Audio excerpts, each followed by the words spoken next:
Hello, Zaya Stream Video. Okey, hari ni kami akan menceritakan tentang model yang tengah trending sekarang. Orang memang menjadi fenomena dekat Malaysia ni, iaitu model Kawasaki Double R, atau sebenarnya dekat atas geran namanya ditulis sebagai Kawasaki KRR 150, iaitu ZX150RR. Okey, sebab sebelum ni saya ada dapat request daripada YouTubers, daripada yang komen di Facebook untuk sharekan serba sedikit tentang resepi Kawasaki Double R. Okey, sebenarnya macam Kawasaki Double R ni, saya tak ada plan untuk share sangat pun, sebab kita semua tahu Kawasaki Double R dalam keadaan standard dia memang dah di kategori yang berbeza. Ia laju, sukar digigit oleh mana-mana motor, malah motor-motor berseseran 2504 lejang tu pun antara makanan dia. Tapi sebelum kita, mungkin saya akan share juga resepi-resepi serba sedikit. Tapi sebelum pada tu, apa kata kita berkenalan dengan model Kawasaki Double R ni. Okey, yang pertama, model Kawasaki Double R ni adalah rentetan daripada model-model yang terdahulu, iaitu KR150, Victor 150, KRZ 150 dan juga ZSR 150. Okey, dan kalau nak tahu sebenarnya, motor Double R ni adalah spek yang telah pun dilembutkan daripada model-model dulu yang memang kasar dia punya kuasa. Kenapa dilembutkan? Okey, itu akan kita cerita kejap lagi. Kawasaki Double R ni juga dia dikeluarkan pada tahun 2004. Pada tahun 2004, yang mana pada ketika tu Kawasaki adalah satu-satunya pengeluar yang masih mengeluarkan motor 2 lejang berseseran 150 yang ada power valve. Pada waktu tu Yamaha dah pun mula melupakan model TZM dia. Paling latest model TZM Millennium tahun 2000. Itu pun dah start orang kilang dah stop production. Honda pun dah stop production untuk model NSR Double R dengan NSR SP yang hanya ada kat Thailand je dia punya production. Suzuki yang ada hanyalah Suzuki Panther. Model RG150 hanya ada di Thailand dan Indonesia sahaja. Dekat Malaysia tak ada. Jadi itulah satu-satunya model 2 lejang yang baru pada tahun 2004 tu adalah Kawasaki Double R. Dan pada ketika tu sebenarnya Kawasaki Double R ni dia tak ada saingan pada waktu tu. Sebab saingan-saingan untuk model 150 ni kebanyakannya pengguna-pengguna dia dah mula down lah, sebab support daripada kilang dah mula kurang. Spare part dah mula susah. Pada waktu tu sebenarnya budaya pemotoran di Malaysia ni adalah model 125Z dan juga Yamaha RZ. Sebab pada waktu tu dua model ni memang masih dikeluarkan, sedang rancak dikeluarkan. Pada waktu tu 125Z baru 4 tahun berada di pasaran. Jadi memang satu benda yang agak fenomena jugalah. Jadinya ada beberapa pengguna Yamaha 125Z dan RZ ni yang telah pun orang kata dia upgrade kepada Kawasaki Double R. Dan dekat situ mula wujudnya perbandingan antara model-model Yamaha dan Kawasaki ni lah. Okey, dari segi prestasi standard Kawasaki Double R, kita tahu dia punya enjin dia menghasilkan kuasa kuda sebanyak 30 horsepower.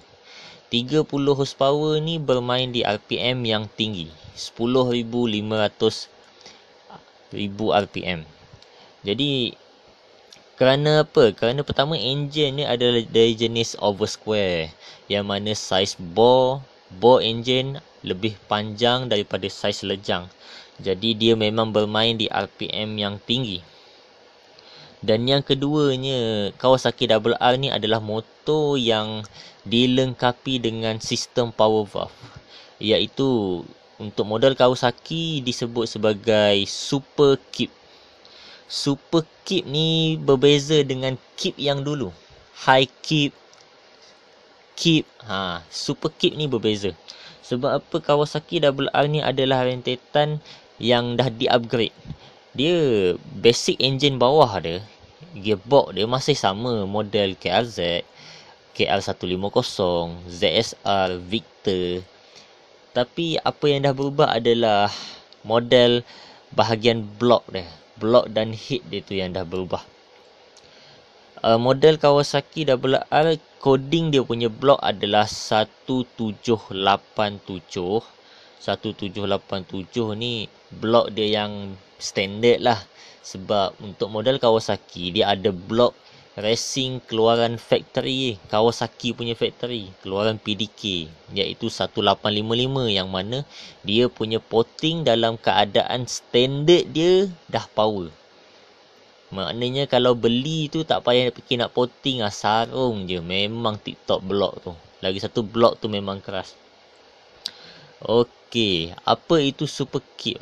Super Kip ni sebenarnya sistem power valve yang dihasilkan daripada dua injap mechanical yang terbuka sewaktu RPM mencecah 7000 RPM. Jadi sebab tu ada orang kata Kawasaki RR ni, dia kalau kita bawa lembut, dia pun pergi macam lembut je. Nak sampai ke 7000 RPM tu pun slow je. Ya betul, memang betul. Tapi cuba rentap daripada awal RPM 7000 ke atas. Lepas tu launch daripada grid, starting grid. Tengok dia punya pergi macam mana. Memang orang kata TikTok kan. Dan untuk pengetahuan korang, macam saya dah bagi tahu tadi, Kawasaki RR ni adalah spek yang telah pun dilembutkan. Apa maksud yang dilembutkan tu sebenarnya? Okey, untuk pengetahuan semua, Kawasaki dia dah pun keluar dengan model ZSR, Kawasaki ZSR dengan nilai horsepower yang lebih kurang ni lah 30. Lepas tu untuk mengatasi model-model yang dianggap special edition, sebagai contoh Honda NSR SP, lagi Suzuki RG150 dan juga Yamaha TZM, yang mana rata-rata horsepower dia starting 36 membawa 39. Paling tinggi Honda NSR SP lah, 39 horsepower. Jadi pihak Kawasaki untuk dia kekal relevan dalam persaingan 150 model special edition ni, Kawasaki dah pun keluarkan model ZSR Cyclone. ZSR Cyclone ni adalah standard original kilang yang mana ada joint venture dengan PDK Tsukiji.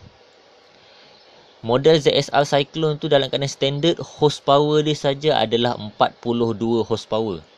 Satu peningkatan yang melampau. Bayangkan, daripada 30 horsepower tadi jadi 42 horsepower. Jadi ZSR Cyclone ni merupakan satu model yang orang kata memang TikTok lah. Dia ada perbezaan spek dia, daripada blok sampailah ke exhaust, CDI. Lepas tu setting dia. Setting dia memang agak berbeza. Tak sama macam RR yang agak lembut ni. Jadi bila tahun 2004, zaman kegemilangan dua lejang 150 ni dah mula nak padam. Jadi Kawasaki dia tak ada saingan. Jadi dia keluarkan balik ZSR pula, Kawasaki RR ni dengan spek yang biasa, 30 horsepower. Tapi ingat, dalam keadaan 30 horsepower tu saja, Kawasaki RR ni boleh rembat, dia punya top speed memang kau. Standard dia 200 tu senang. Itu kelebihan. Sebab apa? Lagi satu kelebihan Kawasaki RR ni adalah dia punya power valve dia tahan. Berbeza dengan Honda NSR yang mana dia punya power valve dia adalah RC valve. Yamaha TZM dia punya power valve YPVS. Benda-benda tu Yamaha TZM dengan Honda NSR ni kita tahu power valve suka bocor. Sebab apa? Dia ada guna part-part yang plastik. Macam getah puli apa semua tu kan. Tapi yang Kawasaki RR ni satu tindakan yang bijak. Dia menggunakan mechanical valve. Kebanyakan part dia besi. Ada juga getah sebenarnya. Tapi getah tu begitu dilindungi . Saya dah pakai Kawasaki RR pun dah bertahun. Sampai ke hari ni tak ada masalah lagi benda tu. Jadi itu satu benda yang buat kita puas hati . Lagi satu, Kawasaki RR ni consumption untuk tuti dia sangat menjimatkan . Antara motor 2 lejang paling jimat yang pernah saya pakai . Malah saya tanya dengan ramai member-member yang lain, memang itu juga jawapan dia. Kalau 125Z 2 minggu sekali kita kena top up tuti. Macam RR ni 2 bulan baru top up tuti. So rasa berbaloi untuk kita pakai tuti yang mahal. Sebab apa? Kita bukan selalu top up tuti pun. So alang-alang beli, kita beli tuti harga RM40 kan. Sayang motor kan. Jadi itulah serba sedikit pasal Kawasaki RR. Yang ni tak ada apa-apa modified tak ada resepi. Tapi dari apa yang saya tengok, Kawasaki RR ni kalau nak ubah suai, resepi dia memang terlampau banyak. Bermula daripada kita touch up sikit-sikit je, sampai last sekali kita usik dekat magnet, kita usik dekat coil, kita usik dekat CDI. Memang kau.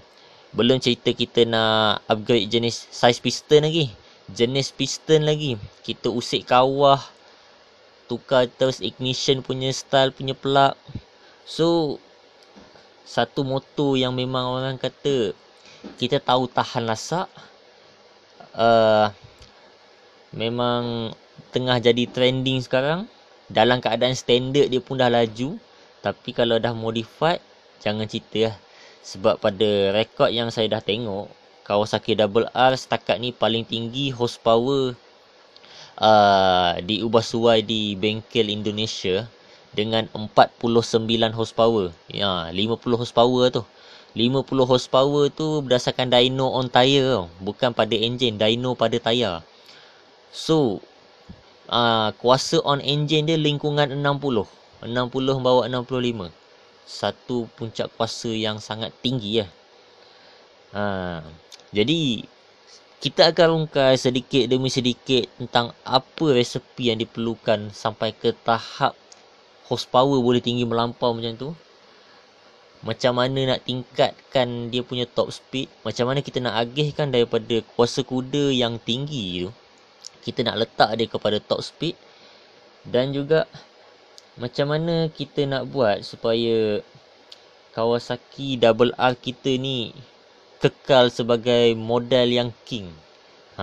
Semua orang tahu King of Highway. Highway Star orang gelar pada Yamaha TZM.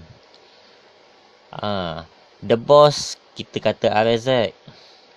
So kalau Kawasaki ni apa? Dia satu model generasi baru .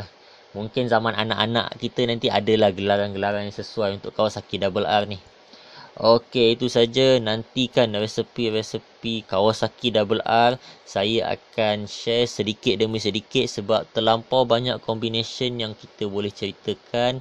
Sebab bukan semua orang sukakan satu combination yang ekstrim. Ada yang suka setakat standard modi, touch up geli-geli je. So, saya akan sharekan satu persatu bersesuaian dengan keadaan lah.